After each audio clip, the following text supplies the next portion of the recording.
Hey, everybody, it's Mike from the Mike Wagner Show, powered by SonicWeb Studios. Visit online at sonicwebstudios.com for all your needs. And brought to you by our official sponsor, the Mike Wagner Show, international war-ring author Mia Molson's Missing, available on Amazon and paperback and ebook. We're here with a terrific gentleman who's a lawyer, author, hemp farmer residing in Red Hills of Leon County, Florida. He earned his degree from the University of Maryland in criminal prosecution for several years.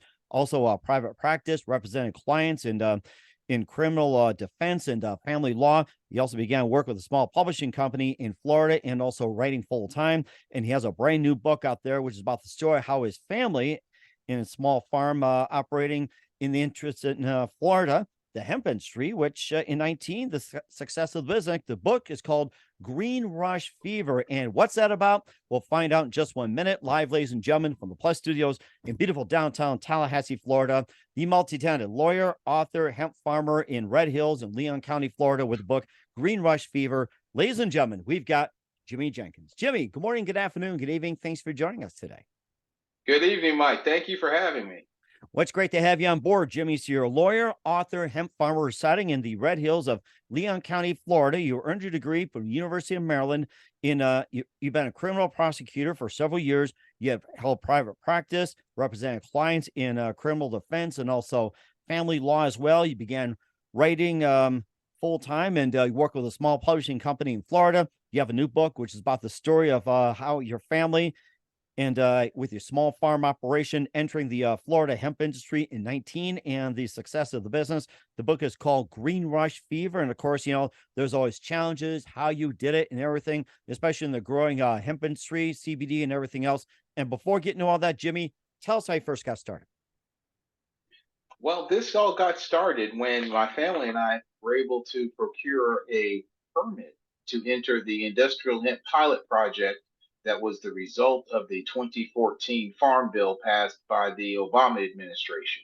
Mm-hmm. That Farm Bill classified a research program to develop industrial hemp, which is a cannabis plant, but to develop it as an agricultural crop and not to consider it part of that Schedule One fiasco that marijuana has to undergo as a cannabis plant. Mm-hmm. Okay. And what was that one precise moment that simply influences what you're doing for the rest of your career? The precise moment was when I realized that as I looked for more information and research information about how to grow hemp, I really couldn't find anything that was on point. Even if I was just cannabis curious, I really didn't see the book out there that told me this is how it could be done and this is how you can accomplish it successfully. So I decided that, and I take this from what Toni Morrison, a great author, once wrote, that if there's a book you want to read, but it hasn't been written yet, then you must write it. And that's what I took up and ran with. Was I said, okay, well, at some point I've got to write this book about how I did it. Mm-hmm. And what made you get into the hemp industry?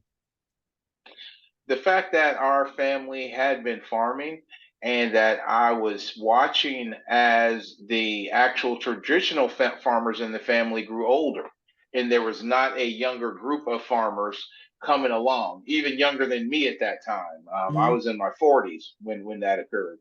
But it was looking at what's the new crop, what's something that would draw in the younger folks from the family, and it did. It definitely did. Having a cannabis crop and working with it as a research project for the state did bring the interest up of the I guess you'd call them the millennials and the Gen Zers now. Mm-hmm.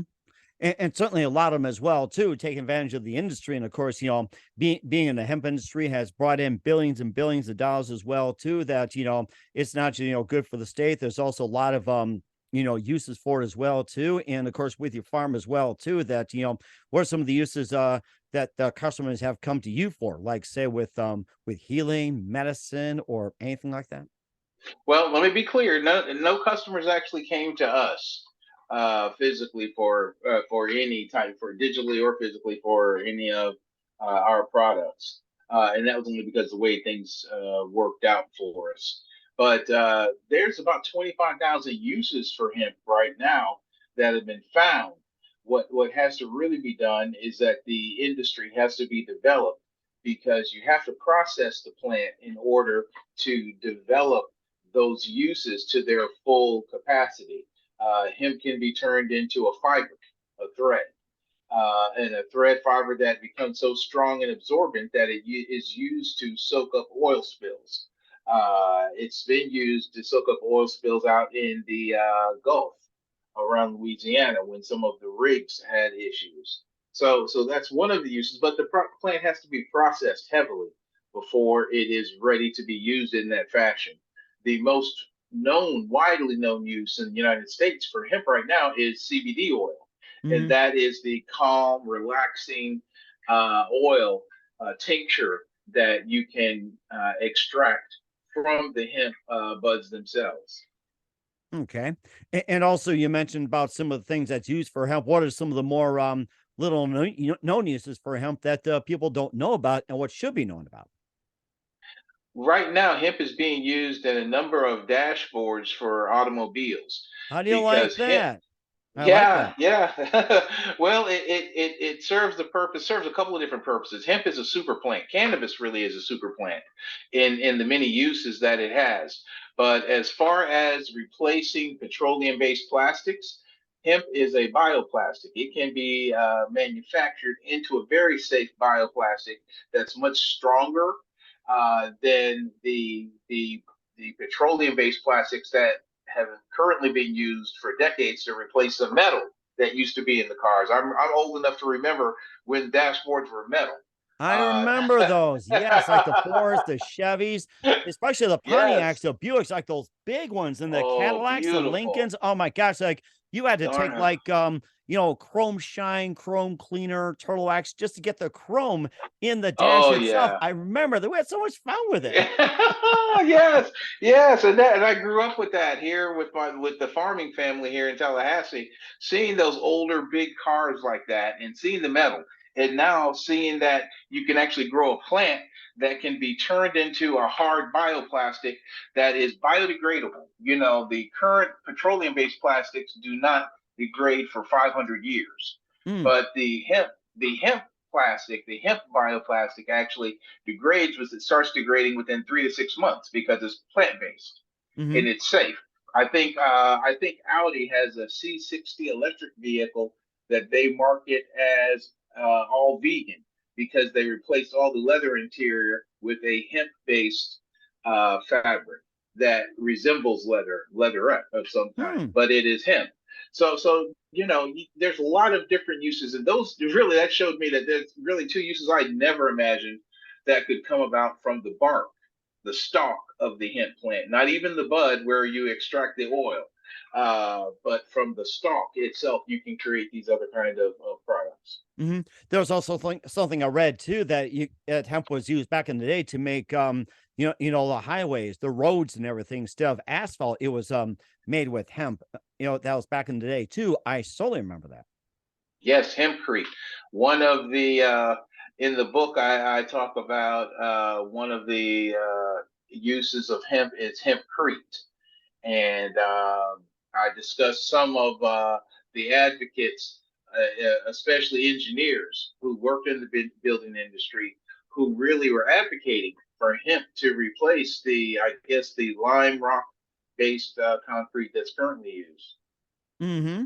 And certainly do so as well. We'll talk more about the book, Green Rush Fever, and how it got started and all the uses and everything with Jimmy Jenkins. But first, listen to the Mike Wagner Show at the MikeWagnerShow.com, powered by SonicWeb Studios. Visit online at SonicWebStudios.com for all your needs. Looking at a professional website without breaking your budget, SonicWeb Studios is the answer. SonicWeb Studios offers fast, affordable custom web designs that blow the competition away. Call today, 1-800-303-3960. That's 1-800-303-3960. Or email to support@sonicwebstudios.com. Mention the Mike Wagner Show, get 20% off your first project. Sonic Web Studios, take your image to the next level. Also, time to give an official shout out to our official sponsor of the Mike Wagner Show, international war ring author Mia Molson-Zia. If you love fast-paced mysteries, you'll love Missing by Mia Molson-Zia, available on Amazon in paperback and ebook. Missing is fast-paced and intriguing with an unforgettable twist. Takes place in 4 countries, 2 strangers, 1 target, where truth is illusion and those you love will be the first go missing. It's available on Amazon in paperback and ebook. Missing by Mia Molson-Zia has garnered great reviews. And Eve 11 enjoys by Howard celebrities, including George Cassie, Forbes Riley, and many others. So grab your copy today for Girls Missing by Mia Molson-Zia, available on Amazon. Also, check out The Mike Wagner Show at themikewagnershow.com on over 40 podcast platforms. Heard in over 100 countries, including Facebook, SoundCloud, Spreaker, Spotify, and iHeartRadio. Also, Anchor FM, iTunes, Google Play, Amazon, Audible, Apple Music. Also on BitChute and Rumble. Also heard on Hamilton Radio every Thursday night, 9 p.m. Eastern, 8 Central, and a few networks coming soon. Tickets with you on any mobile device. Subscribe to The Mike Wagner Show on the YouTube channel. Follow The Mike Wagner Show on Instagram, Twitter, and TikTok today. And for great gift ideas, go to Amazon.com. Check out The Mike Wagner Show podcast. T-shirts, pop sockets, throw pillows, tote bags, hoodies. Makes great gifts 24/7. Go to Amazon.com. Check out The Mike Wagner Show podcast. And for more great gift ideas, go to Amazon.com/MeandMelson for great books like Missing, Once, and Wrinkles. Also t-shirts, pop sockets, hoodies, phone cases, and more. Amazon.com/MeandMelson. Check it out today. I'll support the Mike Wagner Show on Anchor FM, PayPal, and the MikeWagnerShow.com. Make sure you do so today. We're here with author Jimmy Jenkins of Green Rush Fever here on the Mike Wagner Show, lawyer, author, hemp farmer residing in the Red Hills of Leon County, Florida. And before we talk more about your book, Green Rush Fever, you've been a lawyer for quite some time. You earned your degree from University of Maryland, criminal prosecution for several years, private practice, representing clients in criminal defense and family law. And, tell us more about the law profession and what inspired you to get into it. The law profession was one of my first loves, and that came about from being a kid of the '60s and watching Perry Mason I on remember TV. Perry Mason, yes. Yes, and wanting to achieve justice and to try to be a good doer and do right. I was a Cub Scout growing up and a Boy Scout, so Yeah. yeah, And yeah. still a peace sign, and you got to be quiet. I remember those. Yes, all of that. So it came about just naturally that once I grew up, I wanted to be a public servant and serve my community. That's what I had seen my father provide as a school administrator and my mother as a public school librarian. She was serving her community in a certain way, and my father serving, and that became my thing was to work as a prosecutor and after serving as a prosecutor for a while, then I said, well, maybe even as a criminal defense attorney, let me see how it is from that side of the bar. I wrote appeals, so in the writing sense, it was really a change of perspective. It wasn't as much of changing the clientele that you work with. Mm-hmm. And what made you change your mind, going from the prosecution over the defense? I would say that the biggest thing that really set me into looking at things a different way was some of the inequities that exist in our criminal justice system, where the state, as the prosecutor, carries a big stick and has all of the resources. And when you look at the defense, especially in the criminal sense, you don't see that same type of expenditure possible to preserve someone's liberty and that's a very difficult thing for our system, which is supposed to be fair and balanced. Mm-hmm. Right. Yes. And of course, graduating from University of Maryland, of course, you got to see their law system. How's that differ from Maryland compared to Florida? Uh, I've got to say that each state has their own flavor of statutory law.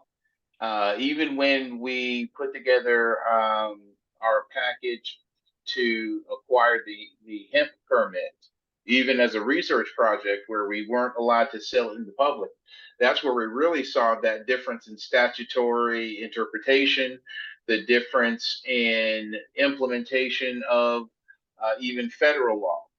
Once the farm bill comes out, it comes out every 5 years. That sort of sets the tone for this is what's going to be done in the agricultural field in each state.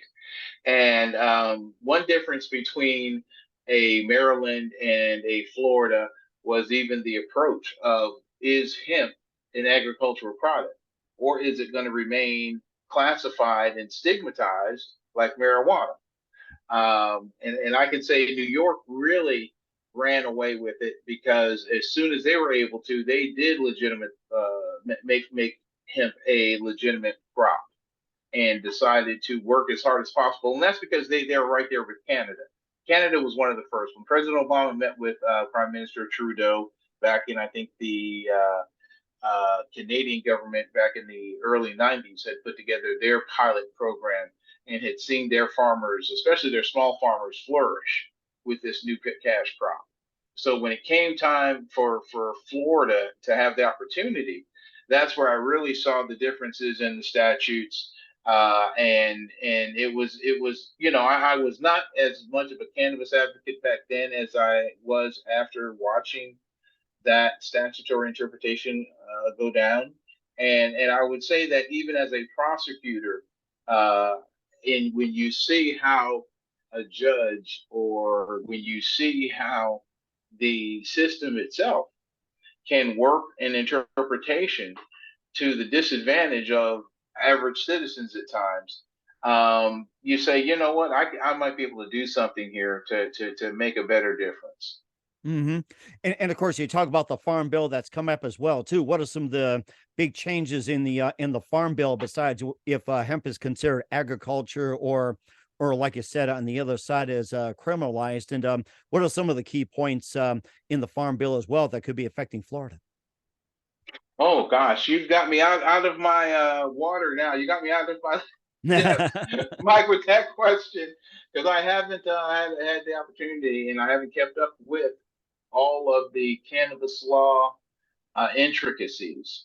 I can say that, and I will say that point that it has gotten much more specified, and it has become the commercialization has at least been exposed as it's not a Bitcoin fiction, so to speak, that there really is if not a pot of gold, there's at least it's a commodity that's to be considered in the market. And that's because of the different uses. It just needs to have its industry structure put around it in order to get the plant to do all that it's capable of doing. Hmm. Okay. And of course, that also led you to a book as well, too. And just tell us about how you went from being a lawyer to write, and tell us about the transition, especially starting up the book. The book itself came about as a meandering project that occurred when we first started to try to acquire a permit to grow.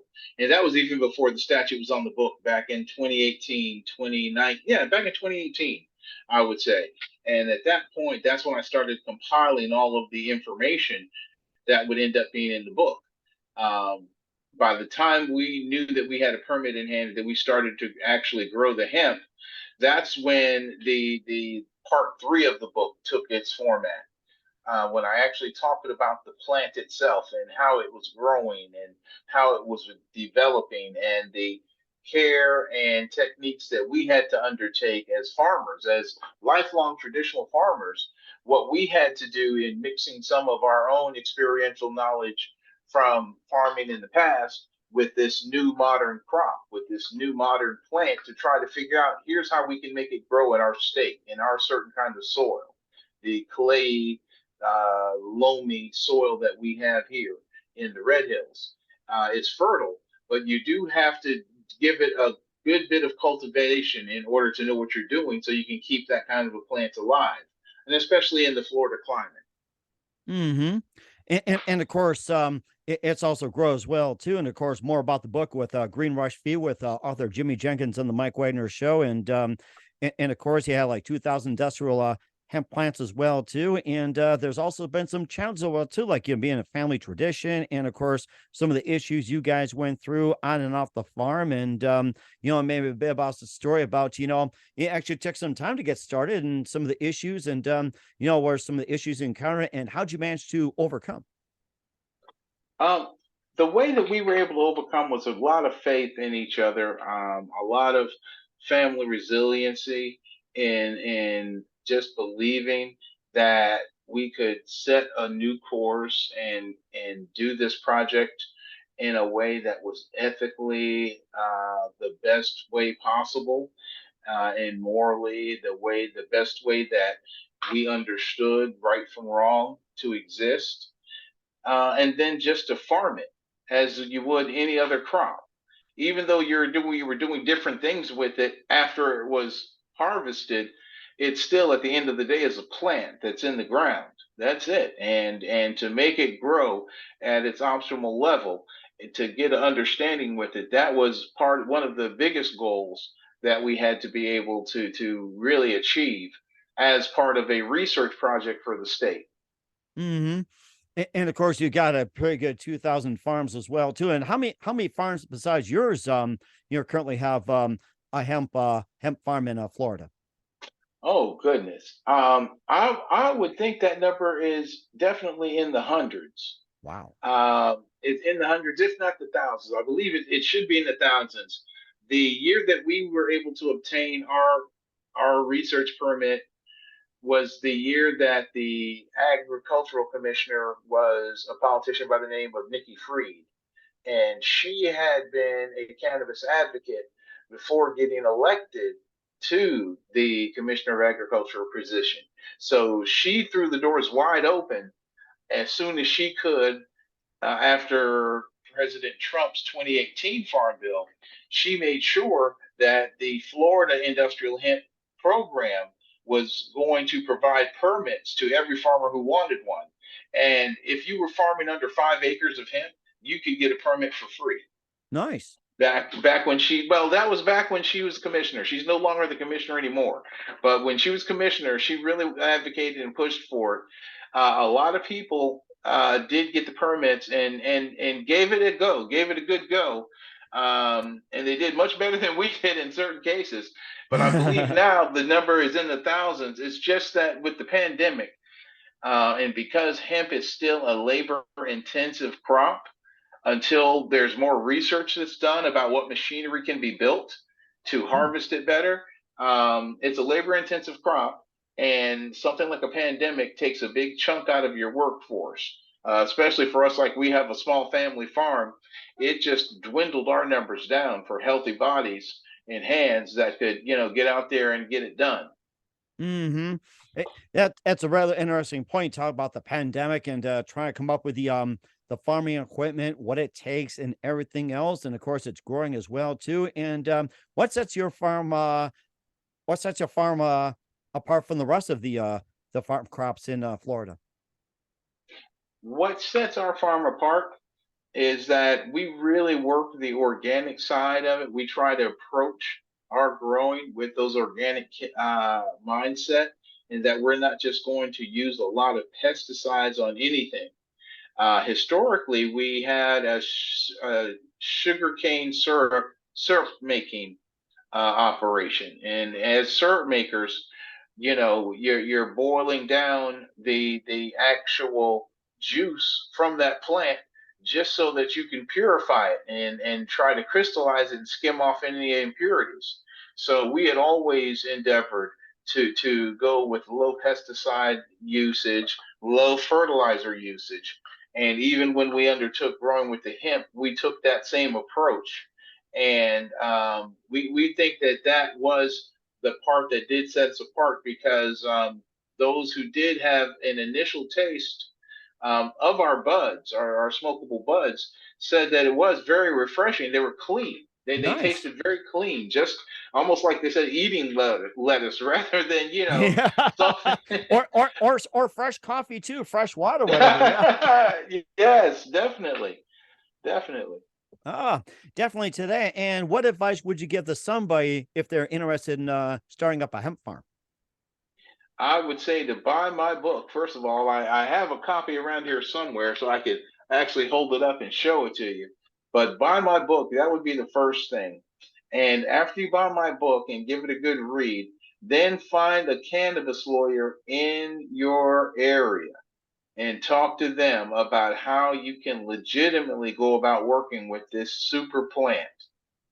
Okay. And where can we find your book at? My book's available at Amazon.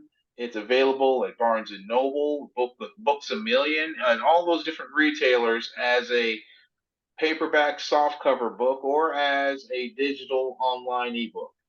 We will certainly It, check. We'll certainly check that out. And what's coming up for author Jimmy Jenkins of Green Rush Fever? We'll find out just 1 minute.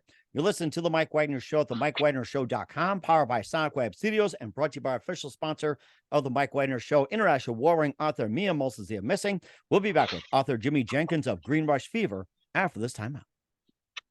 We're back with author Jimmy Jenkins of Green Rush Fever here on The Mike Wagner Show. A lot of great advice and some great stories that he gave as well, too. And Jimmy, you're back on, and tell us what do you got coming up for 2023 and what can we expect from you and beyond? In 2023, the next item that I want to do is going to be a children's book that's also going to deal with hemp. Nice. It's going to be about bullying and acceptance and inclusion, because industrial hemp is a farm crop. And in a children's book sense, when you put hemp seeds with watermelon seeds or split peas or corn kernels, there is going to be some pushback because of the stigma that the hemp seeds as cannabis are going to have. And that's what the book is about, is how they get pushed out like little Britneys. They get pushed to the ground and bullied. And then later on, they grow to acceptance and inclusion as a farm crop. That is quite interesting, and we're certainly looking forward to it. And I'm ready to grow one after this too. So I'm down right now trying to order and get some seeds over. So we're doing that, and Wonderful. Yeah, that'd be great. And who do you consider biggest influence in your career, Jimmy? My biggest influence, I would have to say, besides Toni Morrison, it could be a James Baldwin. Or even a Langston Hughes. So some of those writers, and my writing's not that prolific, but those are some of the writers that really piqued my interest when I was a younger reader. That's certainly interesting. And what's the best advice you can give to anybody at this point? Doesn't have to be in hemp or farming, but just in general. Oh gosh, seek as much joy as you can in this life. Really stalk that joy like you would stalk your prey. Find it and hang on to it for as long as you can. That is perfect advice, Jimmy. Once again, we're author Jimmy Jenkins of Green Rush Fever here on the Mike Wagner Show. Jimmy, a very big thank you for your time. You've been absolutely fantastic. Learned a lot, some great stories. Looking forward to having you again soon. Keep us up to date. Keep in touch. Live have you back. Once again, what's your website? How do people contact you? How do they contact you? Where can people purchase or check out Green Rush Fever? My website is www.jimmy-jenkins.com. And the book can be purchased at Amazon.com, Barnes & Noble's, Books A Million, and other large retailers as well. Mike, thank you so much for having me today. I greatly appreciate the time to talk to you and your audience. And if there's ever a need to learn anything or hear anything about hemp again, just let me know. I'll be more than happy to come back. We'll certainly do so. We'll send Willie over as well, too. So once again, a very big thank you time, Jimmy. You've been great. Looking forward to again soon. Fantastic. And definitely keep in touch. And looking forward to having soon and wish you all the best. And Jimmy, you definitely have a great future ahead of you. Thank you so much, Mike. Have a great one.